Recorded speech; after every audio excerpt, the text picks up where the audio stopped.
Greetings, Guardians, and welcome to the Voices of the Vanguard. Today I have Sully from Sully Games. Say hello, Sully. Hello, Guardians. And today we have a talk about Guardian games and whether or not Titans are stuffing the ballot box or not. Bunch of cheaters. Yep. That's us. We also have a question of the week this week. What made you pick your main character? We have some questions from our Discord. And we'll end up talking about the updated spoiler. So let's first start off with what we've been doing in the world of Destiny. For me, not a whole lot. Since I've been traveling for work, I really haven't had, the drive to play Destiny on my laptop. But, when I have been on, I've been just kind of, grinding medals and trying to get the, all the triumphs done for this seasonal event. But, for the most part, that's basically been it. If I was at home, it might be a little bit different story. I've been focusing more on, aim training on PC, so I've been using some Kovac aim training stuff to try to get better, but that's been about it for me for a week. I really haven't been playing too many video games. Mm-hmm. Yeah, I've been playing a little bit of Guardian games here and there, log in every other day and do my weeklies, get my bright dust. Yep. That's about it. I've been playing some other games that we'll end up talking about later on in the show, I guess, because one of our questions is that, yeah, it's the season of playing other games. That's what this is. Yeah, so there was supposedly I don't know if it was really a leak or something, but people were saying some major changes were supposed to be coming next season, so hopefully we see it. But even a small change would be nice next season, because I guess it's going to be very similar to what we're seeing this season. Apparently, this is just something I just was browsing Reddit one day and caught my eye that we are caught up on the roadmap for this season. Yeah. The only thing they have left, I guess, is any surprises they have up their sleeves for us. Because we still have 2 more months? Something like that? Because it ends in June, right? Probably. Something like that. Maybe 4 weeks. So, yeah, I'd be interested in seeing what they're going to do. Obviously, we're still getting updates on the pyramid ships, which has been kind of cool to see, every Tuesday on how many appear and just see how close they are. But other than that, yeah, that's basically the only exciting thing going on in Destiny World. Yeah, I haven't been checking that wall. How close are they now? Do you know? They're getting, I don't know, in terms of, actual distance, but, they're definitely getting closer, and there was, I think they, doubled in pyramid ships now on the screen. Mm-hmm. So, it looks like we're basically going to get kind of in a bad situation here. Yeah. I'm kind of hoping that they end out the season with a story mission where, you have to do something with either A, the ships, or B, the Almighty. Yeah, because it's kind of been really funny because it feels like the Destiny community is more focused on the ships, which isn't even supposed to be a topic realistically. It's kind of maybe a side mission, if you want to call it that, or an Easter egg that the community is more focused on than what's supposed to be the main topic, with us destroying the Almighty, or not destroying, but make sure it doesn't crash into Earth. Yeah. And it doesn't seem like that's been a huge focus point. So hopefully, do you think the Almighty will actually crash into Earth and leave some wreckage for next season? That'd be kind of cool. Yeah, that would be kind of cool. That would kind of make sense for their ever changing, world with the seasons, which we haven't necessarily seen quite yet. So, but we'll see. Yeah, we'll see. I doubt that's going to happen, but No. I think that would be really cool. I don't really have too much faith in them for next season. I think I have more faith in them in kind of the fall expansion. Yeah, the next expansion they do. Yeah, and I think once ever TWAB I think gets up, I think I've kind of predicted, and I think most of us have predicted that I don't think next season's going to be much better. No. I'll be surprised. I think we'll see the bigger change after the fall release date in terms of like how they're going to do their seasonal content, if they continue with it or not. So. Yeah.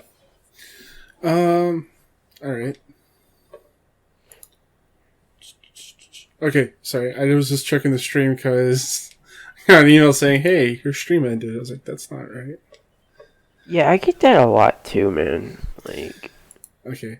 All right. So the next topic that we have is, are Titans cheating? And I assume you brought this up because of the metal glitch. Yeah. So it was confirmed by the team at Bungie. DMG tweeted it out that it does not work. And same thing with deleting your character and redoing the medals. Yeah. So it looks like Titans aren't cheating, but now I don't know. Have you seen the newest thing that's going around with Titans? What they're doing?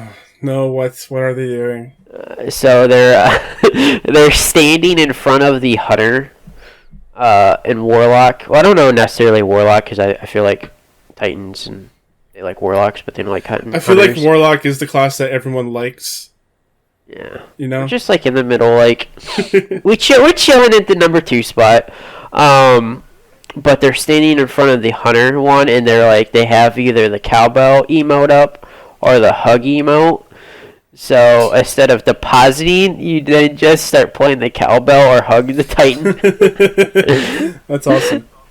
So, but I don't know how like if that's like necessarily like viral or if it was just like kind of like a meme that people were making fun of. But I think it's just a meme. Like one guy did it, and then they just posted it everywhere. So, but yeah, other than that, I mean, confirmed. So, net limiting does not work for Guardian games for medals. So, yeah, it'd be interesting to see because they said that the first day people were like, Hunters like absolutely wrecked it. Then after that, it's just been all Titans. So, yeah. Be interesting to see on what. They did say they're going to address this in the TWAB today. So I'm interested to see what they have to say about that. But I think it's just because I think the Hunter base just doesn't want to do bounty grind. And the Titans are just like, whatever, man, I'll just play this game. I like playing the game. So, yeah, it'd be interesting to see on if we see another Guardian game. I don't know if you've, like, really paid much attention on, like, Twitter, but it has been, like, really toxic between, like, Guardian games with, like, Titan. Like, as I said, Warlocks, we're chilling. Like, we're not involved. We're just, doing our thing. But, man, Titans and Hunters they've been going at it hardcore on Twitter. Yeah. So. It's all in good fun, but sometimes I just roll my eyes and just like, oh. Yeah, that's how like I am. Like some people are like just kind of like, they're just goofing around, and some people are like taking it way too serious, and it's just like, just chill. Like it's just a dumb little time event that Bungie's doing, which makes actually no sense. Here we are. We have the goddamn Almighty about to crash into us. We have 1,000 Doritos coming towards us, and here we are doing the Guardian games. Like, what? Running around getting medals for Zavala. Yeah, it should be, we should be putting this bad boy on a delay for next year when we're good. It's like Dusty has its own version of the COVID coming. Right?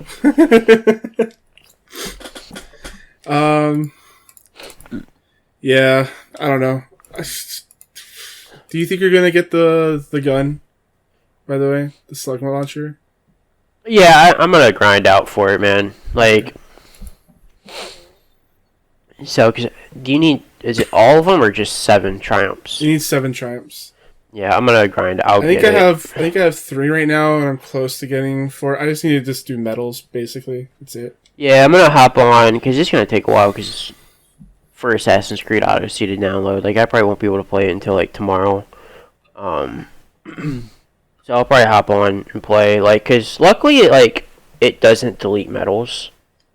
So like I'll just hop on Yeah. and like grab like medals, and if I don't finish it, like that's fine. Just cause like I've been working so many hours this past week, and also with like having like a different sleep schedule, going from nights to days. Like I just been like, whatever. Mm-hmm. So when I do hop on, like I kind of just boom boom knock out medals real quick, and then just go to work. So, All right. So since TWAB isn't up yet, we'll head into our question then for the week. Yep. What made you pick your main character? So, what's the reason the class spoke to you of Warlock? Warlock? I don't know. I think it kind of went with back in D1 days when I was doing like a lot of solo like Nightfall stuff. The self res was like really clutch.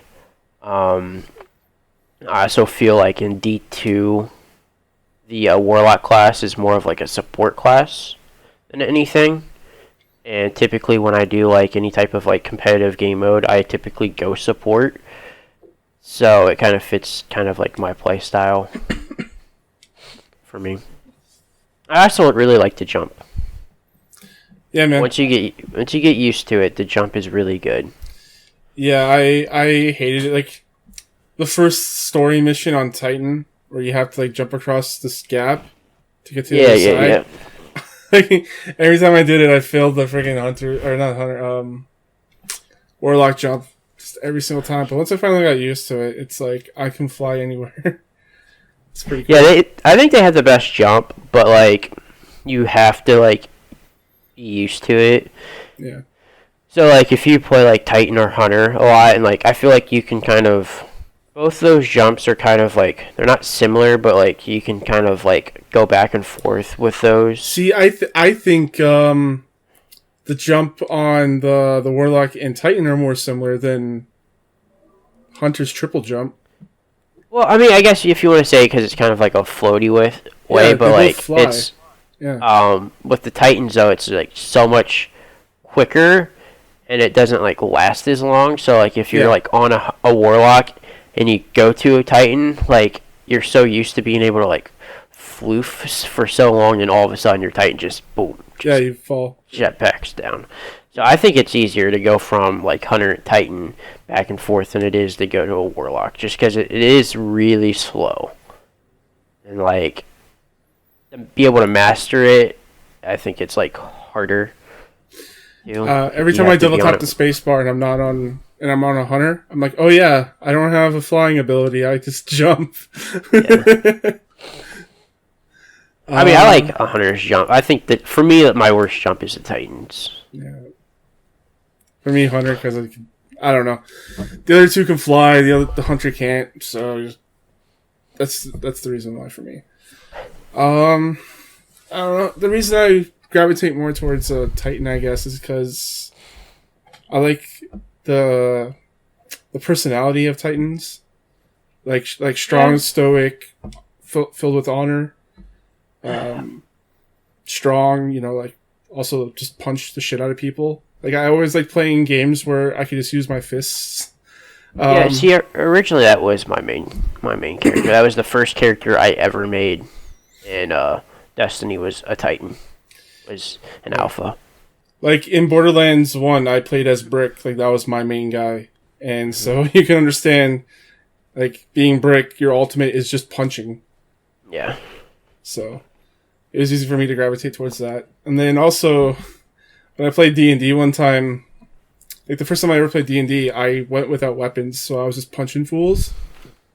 And I ended up rolling like a critical like defense, and ended up countering. Someone shot a cannonball at me, and I countered it by punching the cannonball and killing the guy. Oh my god. It was pretty sick. So like you can understand where I come from with that kind of like offense is the best defense kind of thing. Sometimes. Yeah. So like that's the reason why I gravitate towards the Titan. I think TWAB is up. Yeah, TWAB is up, and it's pretty long. Long. So, oh boy. All right, to kind of add, I don't know if you want to edit this stuff out or whatnot, but literally, the movie of the week is the cinematic Destiny 2 animation Collapse. Huh. like, Huh. Huh. Okay. Okay, Bungie. like what? So it's a pretty long TWAB, so interesting. All right, we can. I don't know if you're done with your. I'm question done. Of the week. Okay, cool. We'll move the TWAB and then we'll answer. Okay, so this week at Bungie, Titan domination rules. Guardian Games continues into its second week, and after a good showing by Hunters on day one, it's been all Titans all day, every day. The book readers haven't scored a win yet, but optimistic they can rally. After day one, we saw a lot of players asking about score weighting, since the results seemed to play out like the population of classes predicted. Since Titans have been relentlessly destroying the other classes, we have seen players asking if there may be some other issue going on. As a hunter, I too am in disbelief as I've watched our flag try to bury itself into the ground. We've been double checking behind the scenes and digging into the data to get a better picture of what's going on here. So senior designer Peter Surrett is sharing a few of the findings. So when we first started planning Guardian Games, we knew there would be more hunters than other classes in the population, and we'd have to do something to account for that. So the competition would be fair. Fair can mean different things. Our goal was that each class should have an equal chance to win, regardless of its size, and that participating in the event should never hurt your team. That last part is important because it ruled out the simplest approach of basing results on the average contribution per class. While this would effectively normalize the classes based on how many people participate, it would also create a situation where participating at anything but a maximal level could actually harm your team by bringing its average down. Dipping your toe into the event by depositing a single bronze medal per day would be worse for your team than just staying home. That's rough. So instead of normalizing based on participating players, we decided to normalize based on the pool of potential players. For each class, we counted every character who played at least one activity over the 30 days prior to the event, and then divided that result by the total across all three classes. The result is the scaling factor that we apply to each medal deposited. This method means that medals from Warlocks and Titans count more, counteracting Hunter's population advantage. And ensures that even a minimal level of participation helps your team. The more members of your class that show up to play, the better your class will do. It also means we don't have to worry about players creating tons of dummy alt accounts once the event begins to try and tank a team's chances. So on day one of the event, the Hunters were won not simply because there were more of them, but because a greater percentage of them showed up and contributed. On days 2, Titans arrived and began outperforming the Hunters. Warlocks are no doubt considering all the angles and planning for the right moment to strike. This graph shows how many each class actually participated relative to how many characters each class had active during the prior 30 days of the event beginning. You can see the tight correlation between more bodies in the game and the outcome of the competition. So the graph shows that basically just shows that a lot of graphs. There's only 2 graphs. Hey, But the first graph graphs are normal. it's double the graphs of a normal TWAB. Yeah, the first graph just shows that the hunters were in the lead there, and then they just stopped participating pretty much. Yep. and the Titans participated more for each day. So that's why there's such a discrepancy in the flags.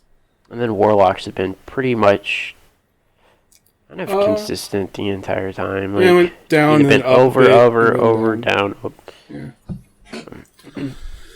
But that's not the whole story. Titans haven't just been overwhelming in the competition with a flood of muscle mass. They've also been out depositing the other classes on an individual basis. On average, each Titan has contributed more medals to their cause than each Hunter or Warlock. This is even true on day one, but on that day, there were enough Hunters participating that made up the bodies what they lacked in output. So you can see in the second graph. Yeah, and honestly, like, Warlocks aren't, like... Not far behind. Yeah, like... Definitely some, like, ground to, like, catch up on, but, like, it's not as bad as I thought it was, I guess, because, I mean, it just seems like Titans have been just, like, killing it. And, like, honestly, like, Hunters definitely could make a comeback with 2 weeks left if they really wanted to, but... Yeah, if they really want to. Alright, so we can see that Titans are outperforming on two fronts. A higher percentage of their ranks are showing up to participate, and when they do, each of them is depositing more medals than their counterparts. If Hunters or Warlocks up their game and get more of their compatriots to pitch in, there's still a chance to steal the momentum. We've seen reports of shenanigans of players finding glitches to turn in more medals, or even dedicated enough to do the characters to be able to put in extra medals for the team. We dug into the data and see that this was something we were concerned about and find neither case was having an impact on the results. It's also worth mentioning how the flags in the tower work at the start of the day. All the teams are even, and so the flags begin at the midpoint in their pools. This represents equilibrium, where all teams are an even 33.33% of it all accumulated points for the day.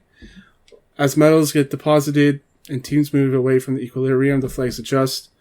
We expected the teams would stay fairly close to each other, and all the action would occur in a narrow band around the equilibrium point. If a team ever pulls 5% ahead, with a total of 38.33% or more of the points, the flag will hit the top of the pool. Likewise, the team dropping 5% behind at 28.33% will hit the bottom of the pool. If a team goes beyond their values, their flag will adjust, stay pegged at the top or bottom until the values come back into that 5% window. So that's how the flags work. Interesting. We don't plan on making any changes that will affect the results in any way. Our goal has always been to create a competition that is decided by how much each class engages with the event, and not which class has the largest roster. Titans are currently engaging the most, but we will see if they keep it up. See, I mean, I would really like to see them kind of do this. I mean, obviously this is just basically like a faction rally event, but I would actually kind of like to see this type of format with, like, the flags for, like, a faction rallies if they would ever decide to bring that back. Yeah, so, Hunters, if you're mad that Titans are leading, you just gotta get more of your guys. And Warlocks, we're just chilling. We're close. Yeah. It's funny, like, talking to some of our clan members, they think it should just be a popularity contest. Yeah, I'm with you. That doesn't seem fair. Like, the competition would be over before it started, you know? Yeah. I mean, there definitely needs to be some type of balancing, because I have to feel like the Warlocks probably has the least amount of players. It's like, I go into a Crucible match, dude, there's either, like, maybe one more Warlock on my team, and I'll have, like, but most of the time it's, like, 3 Hunters and, like, 2 Titans, or, like, 4 Hunters and a Titan, or, like, 4 Titans, a hunter, and myself as a warlock. I'm just kind of like, but yeah, I disagree with the popularity contest. Mm. So evolving seasons. Last week we touched on upcoming Trials of Osiris changes and how we are tackling cheating issues in Destiny 2. This week we'll talk about the seasonal model and some improvements we are working on to make it better. Here's one of our creative directors, Evan Nikolic, to share details on what to expect. He says, hey everyone, we've collected lots of great feedback over the last several months about the seasonal model. Luke outlined some of our thinking back in February, and today we'll take a look at that vision. This guiding action in Destiny 2 Year 4. So, story continues. We have been making progress carrying the overarching narrative season over season in Destiny 2, Saint 14 and Osiris, that's the Warmind, which leads to Redacted. What do you think that leads to? Leads to pyramid ships? Yeah. It's not perfect yet.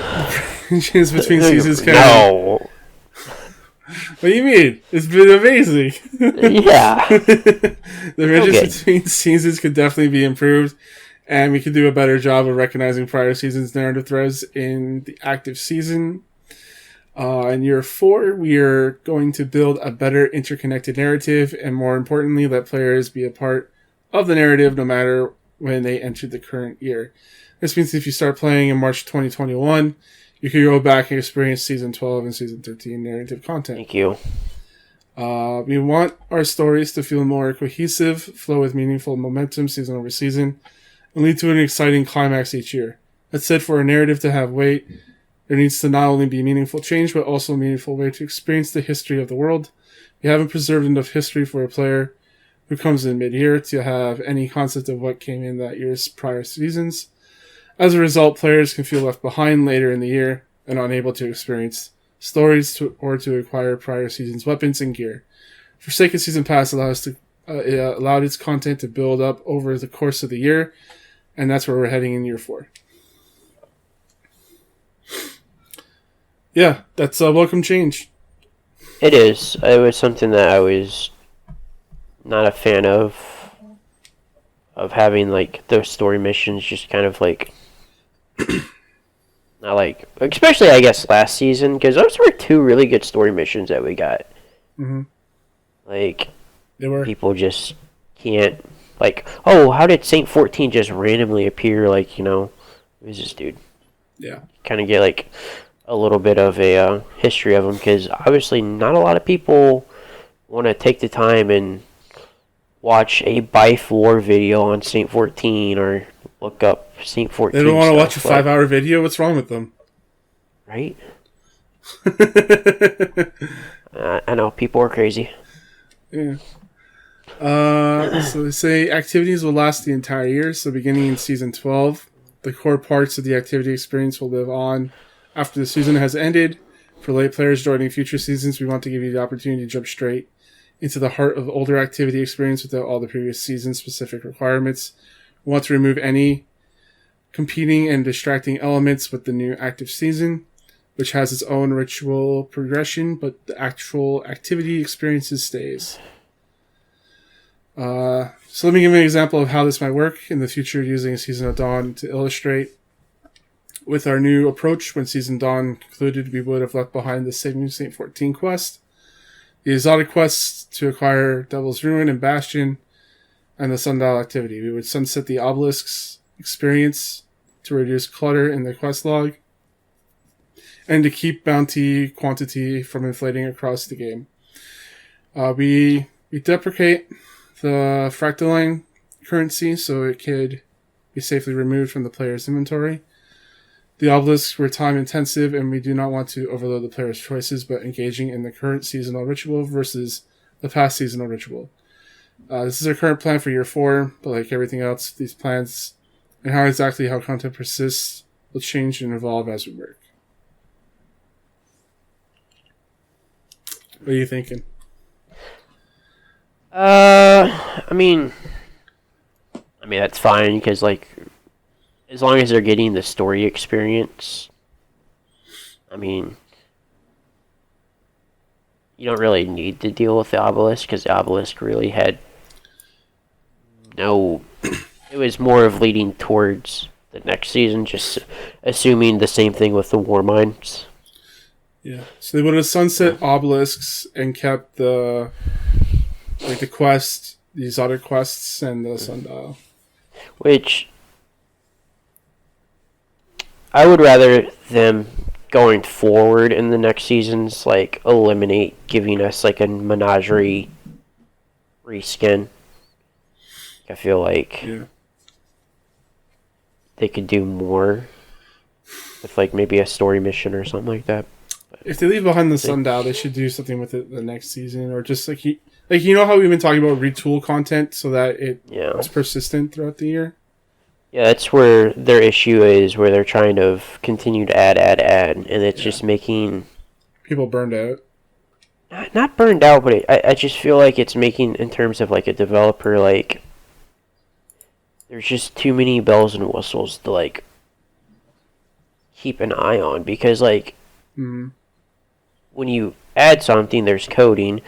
So now they have to, like, when you add more stuff, especially say armor, weapons, like you have to then code that stuff into the activity, which then grants more chance of, you know, negative outcome, which we have seen a lot with in these last few seasons. So like, why give us another obelisk? Why give us another war mind? Whoever is based off of like the next seasons or whatever, like whoever is going to be like the narrative, like the focal point, you should have that person be the person you go to like deposit whatever seasonal currency we have, instead of just getting rid of it. Yeah, like why add something and then to get rid of, which is going to have, I mean, honestly, like, how many people have gone to the war mines since they've, have been full?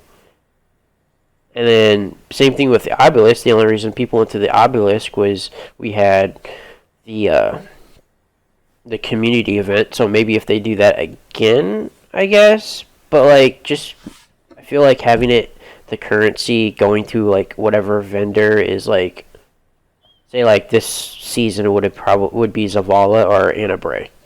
That's where you would go and deposit. You would give her your war mine bits or something like that, instead of just adding more stuff that people really don't necessarily care about, and knowing that it's going to be removed anyways at the end of the season. I don't know. I just feel like that would be easier. Alright. Destiny 2 will have moments woven into overall universe narrative, where we remove old content and allow for new content and stories to grow in its place. As we said in the past, we cannot continue to grow the Destiny universe infinitely. There's lots of reasons for this, technical resourcing, as well as from an overarching universe design standpoint. Finding the balance in creating and maintaining content in our ongoing narrative is a necessary part of continuing to build on Destiny 2. So for rewards, with the seasonal activities persisting, a player will need a good reason to go play them. The reason is in the rewards, and we are planning on carrying season's rewards forward throughout the year. In today's Destiny 2 history is expressed by the things you have collected. We want players to be part of that chase no matter when they enter the year, and to reduce the pressure to collect everything during a single season. In the short term, to acknowledge this step forward we are adding some selected weapons from Season 8, 9, and 10 to an engram that will drop during Season 11.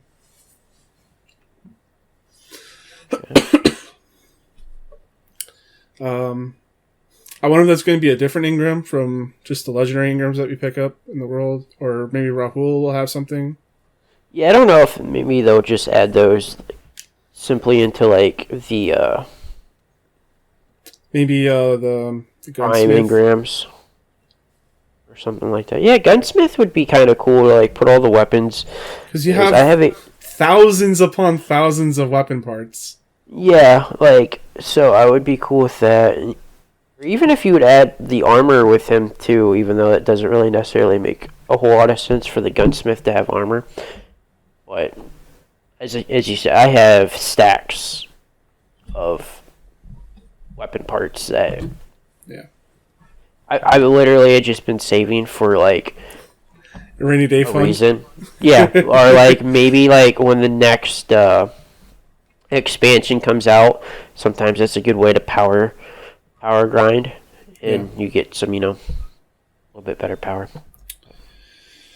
So in the long term, we wanted to make sure that the rewards we release each season are available to players throughout the year. Continuing with our Season of Dawn example, the rewards that came out of the sundial will continue to drop from the sundial. How the drops will occur will change, as narratively Osiris has left and we would remove the obelisks, but weapons and gear would still be present. This is the obvious solution, but it suffers from a design perspective in creating a narrow pursuit focus. Having the rewards in just one location oversimplifies the pursuit game and has the same effect of limiting the ways that you can play Destiny. Our focus is to broaden and provide multiple ways for you to earn past season's rewards. In addition to the rewards coming from the seasonal activity, we're thinking about having seasonal rewards be available to earn in the core modes of play, so Strikes, Crucible, and Gambit. If you're getting tired of playing Sundial, you'll have the opportunity to jump into Crucible or Strikes to pick up a couple of the Season of Dawn weapons we've handpicked. As the seasons roll on, the rewards will continue to get added to these core activities. As a player, you can tackle the pursuits at your own pace in your preferred mode, or play and feel the world growing in terms of rewards. So, like, I'm cool with that. Like, if they wanted to add, like, the seasonal weapon and armors and towards the loot pool for, Strikes, Crucible, and Gambit. I think that would just be, it'd be fresh, because you keep getting the same stuff over and over and over again in Crucible, so it would kind of make the loot pool a little bit more diverse. To summarize, we're going to move towards seasons that can be experienced all year. The Destiny experience should grow each year after an expansion, have a meaningful, evolving world, and a bunch of reasons to play. And then each year we should take a step forward into a new expansion. So it sounds like they're going to continue doing the season passes, or the seasons. Yeah, which doesn't surprise me. Like, I feel like, and as I said in the past, I do feel like that's probably the best way to, like, keep the game fresh. But they need to find ways, as I said, to stop, because they kind of keep talking about it, like, we don't want sundial activities. Like, if you give us, like, we want loot. So, like, just focus on, like, Menagerie. Like, find a way to, like, make Menagerie relevant again. Find ways to make Reckoning relevant again. Find ways to get improved Gambit. Like, because there's so much, like, lore to all these things that can all be tied together. I mean, especially with Menagerie with Callus. Like, because Callus seems like he's tied to everything. So, like, like, I don't know. Like, personally, like, find ways to have the content that you have in game right now and improve it, and, like, put your loot in there. I feel like Menagerie would be an easy one to do because, like, you can keep adding runes, Yeah, like, instead of just giving us a sundial, and then you talk about that the game is, like, you want to, like, stop adding stuff, or you want to remove stuff to be able to add stuff, so then stop adding these, like, small, like, little things that, like, for the most part, like, people just play to either, one, get their triumphs, or two, like, they do play to, like, get the loot, but, like, we don't really like enjoy it. Like for the most part, like I think everybody that I know really likes Menagerie. And like maybe you could somehow find ways to like you could maybe remove and add bosses in Menagerie. So like whatever like your seasonal theme would be, like maybe like you add like a few new Menagerie bosses. Like a new Vex like, boss for yeah, Undying. into Menagerie to kind of like make it make sense of like what's going on with like the season. Same thing with Reckoning. Like so you already have the content in the game, like so like just find ways to like make it relevant and improve it. Yeah. Instead of just Sundial, Obelisk, and like Warmine. Yep. So next up we have is the bounties. So design lead Tyson Green is here to tell us more about them. So bounties have come to be the central mechanic for any repeatable activity content in Destiny. So much so that we've seen them move towards being mandatory chores rather than opportunities to optimize. We have some changes coming to help bring things back into balance. They're going to be shifting away from the weekly FOMO, so XP and season rank gains are currently balanced around large contributions from weekly bounties. The intent here was to provide a large amount of progress for a small amount of focused play per week, but weeklies fall down here because you lose out on big chunks of progress if you miss a week, and they are strained between too little progress for single-player characters and too much repetitive work for triple-player characters. While the specifics are still under development, as early as this Season 12, we wanted to make this better by replacing weekly bounties with a mechanism that provides players with a set of non-expiring and account-scoped objectives each week that grant lots of season rank progress, more than weeklies that they'll replace. However, the return on effort is better, more consistent between players. That sounds wild. I wonder what they're going to do with Bright Dust.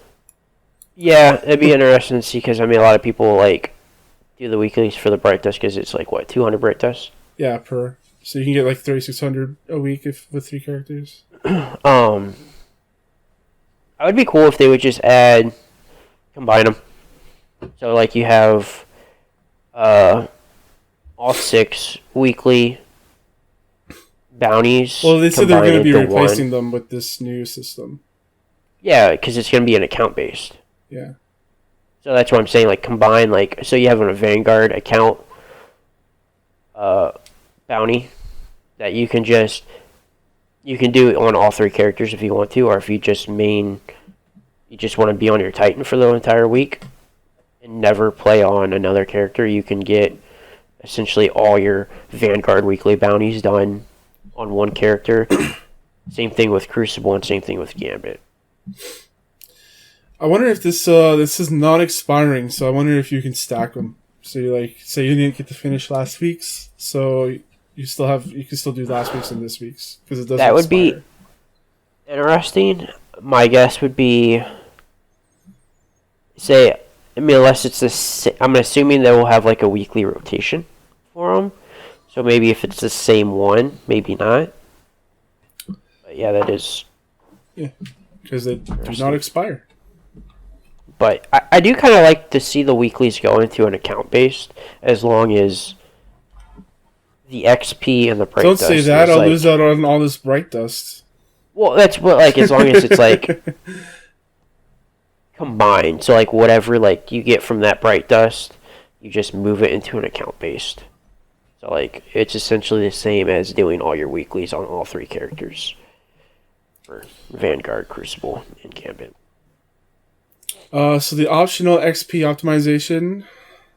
So bounties have found their way into the critical path of some seasonal pursuits, becoming the primary sources of seasonal progress. Starting in Season 12, we plan to steer away from this model in general. Bounties should focus on being an optional way to optimize for a more or faster core progression, like XP or powerful gear, by the way of challenges. When it comes to optimization, we recognize that there is a very blurry line between optional and mandatory, and there's no perfect balance that works for everyone, but we think the balance tilted too far, feeling like you need to do bounties to unlock seasonal content. So we're going to take the step to tilting it back. I mean, honestly, the best way to like eliminate this whole bounty farming thing is to get rid of the seasonal artifact. I thought you were going to say get rid of the XP from the bounties. I mean... And give you a different reward, like maybe mats or something. You could do that too. But... I would rather see... I mean, they could go with that too, because I mean, I don't know. Other than, like... You get... is it every 5 levels you get a, whatever... Eververse engram? Yeah. So, you would kind of have to figure out a way to, like, maybe your weeklies, I guess, would grant an Eververse engram. I don't know. But I think the best way would just be get rid of the seasonal artifact. From people to stop farming bounties. If you get rid of that, I mean, they're just... I don't know. So, event bounties. Seasonal free events are also currently heavily utilizing bounties in their design. We have seen the feedback around Guardian games being the most recent source of frustration with too much emphasis on completing bounties to participate in the event. We don't plan on making any changes to the current event as it's ending in a few weeks, but are already looking at plans to address role bounties will play in future events.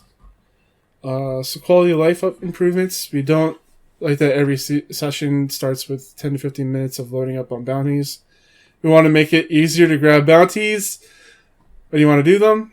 To that end, we are looking at mechanisms that allow bounties to be assessed directly from the destination map. Yes. These are a bit further out. Like Season 13, they say, but it is on the roadmap. Woo! We did it! Nice. Finally. Where's the balloons? Oh my god. Finally. Yeah. We also don't like it when a bounty you've nearly completed in the middle of the previous day's play session expires right in the middle of today's session. While we still see expiration as a necessary mechanism to keep half-completed bounties from hanging around forever, we're going to relax some of the expiration times in Season 11 to give more time to close out yesterday's bounties. Interesting. Interesting to see how that goes. Yeah, I feel like that's going to be kind of hard. But, I mean, it does make sense. Like, as they kind of give an example, 19 out of 20 grenade kills. Yeah. So speaking of grenade kills, in general, we're dialing in the time to complete bounty objectives to be more consistent. Unexpectedly time-consuming objectives sneak in from time to time, and we generally want objectives in upcoming seasons to be less restrictive in terms of how you play. So this, like, getting bounties from the destination map alone is, like, the best news I've heard all day. That's something that we've been wanting since, like, D1. Yeah. And as annoying as it is, I mean, it's pretty annoying on PC, so I couldn't even imagine on console with the load times. Right. On that, like, so, yeah, that's a nice change there. I'm interested to see with the account-based. I really like that idea because it's not forcing you to play on 3 characters. You could just literally play on another goal that they have with character. Also the one goal they have with that is that people that only play one character won't be left behind. You know? Yes. So that's a really good idea. Some of the seasonal talk that they talked about, I'm still kind of scratching my head on, but I think we'll see more changes. We'll hear more from Luke Smith in the future about possibility with seasonal change. Because, like, they did some good things. Like, I liked the fact that, like, once the season's done, you could go back to Saint 14 and, like, get his quest line, because, as I said, like, those 2 story missions that we got were, like, really good. Like, probably two of the better story missions we've seen in Destiny for a long time. Now, this season, different story. Oh boy. But, Yeah. so, I was expecting a little bit more in terms of what they're going to talk about with seasons. But hopefully that's something more we'll get from Luke Smith in the future. For the bounty part, I thought they did a good job. Yeah.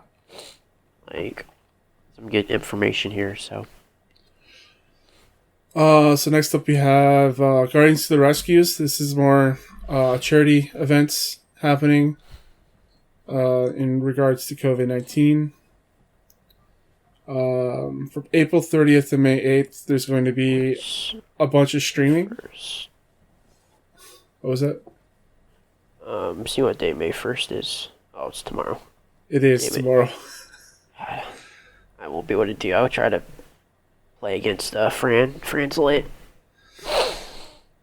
Yeah, so a bunch of streamers are going to be hosting events. Donations is going to Direct Relief. Pray to Bungie Bounties will continue to raise awareness. How the community is doing more than staying home and waiting for this whole thing to blow over. Oh, what the? What? Oh, kind of funny's in here. Yeah, you didn't see that? No, I'm just scrolling down, dude. Might have to. Kind of funny is on May 8th at 12 p.m. on PS4. So bust out your PS4. Oh, that's funny. So yeah, that's next week on Friday. They also have, unless there's anyone else you want to shout out, you can move on. Mylan Games, it's pretty cool. Yeah, Mylan's pretty cool. Frostbolt is insane at Crucible. And that's about it for, like, I kind of know Fran. As I said, Fran's really cool. I've actually met Fran. Super nice guy. Nice. So, and I don't know who's going to do it for kind of funny. So, Andrea Renee doesn't work for them, right? Who? Andrea Renee. I think she does. Still? Yeah. Right. I think. It's been a while, and I know she does play it, so maybe she will be. I don't think it will be. It could be Greg, though. Yeah, it could be. He's a very casual Destiny player. He is, but I think he's a pretty big charity person, and yeah, he's a big person. Did have cancer, and he beat cancer, so I could see him doing it just for, for sure, his charity. So for sure. So next up is Kilts for Kids. So it's time to don on our tartans and raise money for to bring families back together in their time of need. The Bungie Foundation manager, Christine Edwards, has the details on how you can help. Christine Edwards, social distancing won't keep us from upholding our annual tradition, supporting Seattle Ronald McDonald House. This year we present Kilts for Kids Stay Home Edition. We bring you our usual suspects, Mark Forrest, and yours truly, as we highlight how we are passing time and keeping sane at home these days. While we all do our part to keep each other and ourselves safe, children and their families continue to battle with illness. Now more than ever, RMHC families need our help as they are even more isolated and face greater economic hardships. Help us achieve our $77,000 goal and cast your vote for Team Bungie by donating $10 or more. Every $30 donated will pay for a family to stay at the house for one night. So head on over to the RMHC donation page, cast your votes by Friday, May 15th, 5 p.m. So $50 and over, you'll receive a Plaid Pride Destiny 2 emblem. Donations are $50 welcome, but you don't need more for the emblem. Emblem looks pretty nice. It does. $100 is the prize above, plus received postcard signed by K4K team. $250 is prizes above, plus digital print, exclusive art made by Mark Flag. $500 all prizes above, plus receive a physical print of Mark's exclusive art. $1,000 all prizes above, plus participate in a virtual Date with Destiny. So you spend time with Destiny or Bungie employees via virtual call to chat about all things Destiny, followed by a Destiny play session with you and your fire team. All right, on to the hot fixes. Yay. So here is the report. With Season of the Worthy ends at the weekly reset on June 9th, 2020. There will be a number of items, activities, and triumphs that will no longer be available to players. You can check out the link there to see what will no longer be available. Error codes. Destiny player support is continuing to investigate increases connection-based errors such as Anteater, Beaver, and Rabbit. The team has prioritized investigations to Watercress and Newt errors, as we are still trying to understand the root cause of this issue. More detailed update will be given in the next week's player support report. So resolved issues. Level 32 PDS upgrade can now be used to clear the bunker by any character. Rasputin's Daily Seraph weapon can now be claimed on any character.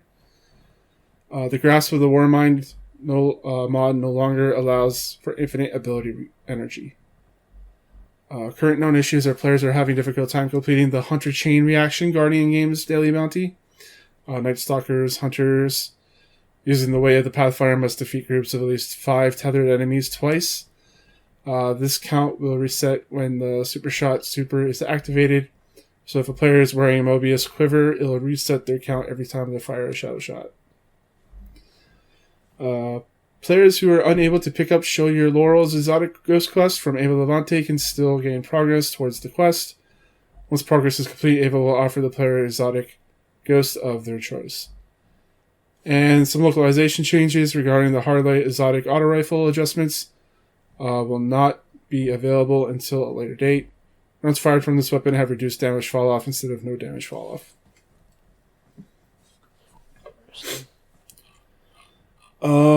And that's it for the TWAB. They say next week they plan to talk about the Eververse feedback and changes they'll be making to the store in future seasons.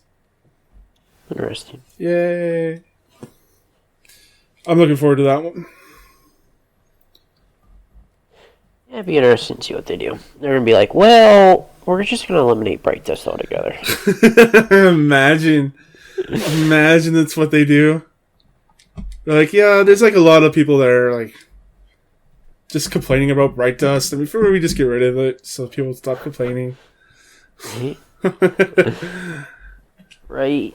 I'm gonna end up watching this trailer though. That is so funny that literally the movie of the week is the Cinematic Destiny 2 fan-made trailer for Collapse. for Collapse. Right? It's the first one. What? Like, you gotta be kidding me. 2 minutes long. Alright, well, speaking of the Collapse, well, do you want to answer, I guess, JD's question? Yeah, so he's been asking us what games have we been playing other than Destiny. Do you want to go? So, I mean, as I said earlier, I downloaded, Kovac aim training, so, I mean, even though that's not really, like, a game as much, but I've been trying to work on improving my, like, keyboard and mouse aiming. So, I have that I've been playing while I'm on the road, and then I'm also, re-downloading, Assassin's Creed Odyssey. I'm gonna play through that. But other than that, it's been mainly Destiny. It's just since I'm kind of on the road, I figure I might as well play some other stuff. So I've been playing, like I said, the Final Fantasy VII Remake. Almost done that. After that, I plan on streaming Shenmue 3. I liked Shenmue 2 when I was a kid. Grew up, realized Shenmue's a bad game. And I'm interested to see what they're going to do with Shenmue 3. I know it's not the end of the story, but I'm still trying... I don't know. I'm going into it expecting something of the story to be resolved. That's probably a dumb thing to do. And something that I've been doing, like a phone game that I've been playing every now and then. It's a free game. It's called. Of course, it's a phone game. It's free. It's called Pixel Puzzle Collection. I'm holding it up to the webcam. It's hard to see, but essentially it's like a Picross. I don't know if you know what Picross is. Nope. Yeah, you have to like fill in lines, and it's kind of like a Minesweeper, I guess, where you're like filling in lines and marking X's on where you're not supposed to fill in. The question is, does anybody know how to play Minesweeper? Yeah.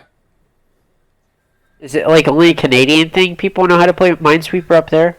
Maybe because Minesweeper was huge with me in school. Like on Oh, MSN, like, you would play like back when MSN was around. I don't know if you ever used MSN or not, but they had games with the chatter, so you can load up Minesweeper and play against people.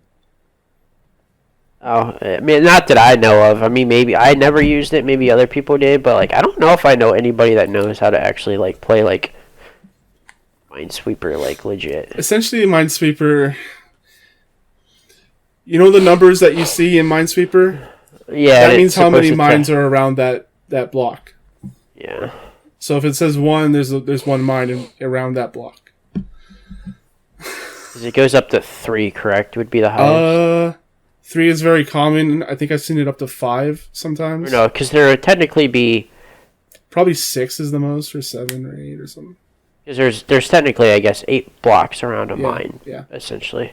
Or a round of space, yeah. Yeah. But yeah, Which would it's be really like a fun. portal. It's done by Konami, and all the pictures are pictures of Konami video games.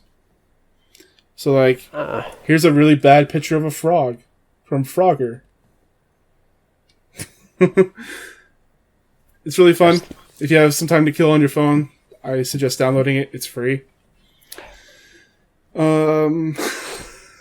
So there's that recommendation. So disappointed with you. This is not sponsored by Konami? but yeah, unfortunately not.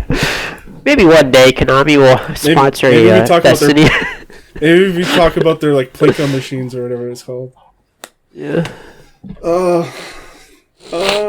Yeah, and then also Streets of Rage 4 just came out. I'm just gonna see if I can do like a co-op stream of that. That'd be really cool. Yeah, you'll be doing that with Justin, correct? Hopefully. We'll see. Maybe Ben will want to get in on the action instead. Ben's the real he's the super good fighter, right? Yeah, he's the fighting game guy. Okay. He's competed in tournaments. Oh, nice. Okay. So, the last thing that we have is the update to the trailer, or the spoiler. To the trailer. Did you happen to read the article? I did. It's been a while since I've read it, so I forgot about it. Because my memory's bad. But yeah, Okay, go ahead so- and tell us all about it. Alright, I kind of have it up. I'll kind of pick out like the topics. Alright, so supposedly the leaker he was a previously employed at Bungie. This is So I another, guess this is another 4chan leak, by the way.